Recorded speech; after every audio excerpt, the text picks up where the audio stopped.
اروحوا معايا صحاباتي نخبطوا فيها روز في الشباب. قبل ما نشوفوا الوصفه جيم وابوني وروحوا نشوفوها في رحبه. حكم طاجين درت فيه شويه زيت شويه دهان والرند، وفي مقله درت تاني شويه زيت شويه دهان، ودرت سكالوب كيما راكم تشوفوا فيه مقطع شوله غليت شويه. وليت للطاجين زدت فيها نص تاع نجمه، حبه تاع كبابه وعود صغير تاع قرفه.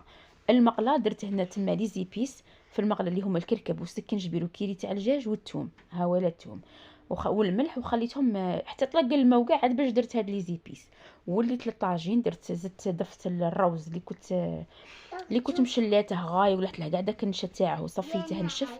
زدته درت غرفيه تاع روز مع زوج غرافه ونص تاع ماء. انا ما نديرش غرفيه بزوج، ندير غرفيه بزوج ونص.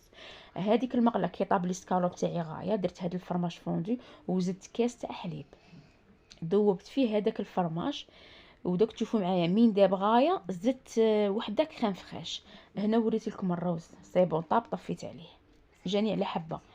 هنايا صاي داك الفرماج داب لي غايه في هذيك في داك الحليب وكاع.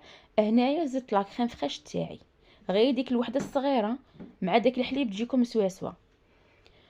وما زدت ني ملح ني والو باسكو سكالوب كان فيه الملح. ميم كي درت الحليب ما درتش الملح، كي درت لا كريم فريش ما درتش الملح باسكو ميم فيه الفرماج وكاع. دوك نوري لكم واجد وهوالا واجد. مداري ندير معاه شويه لي فريت، بصح هذاك النهار كنت عيانه درت غير بطاط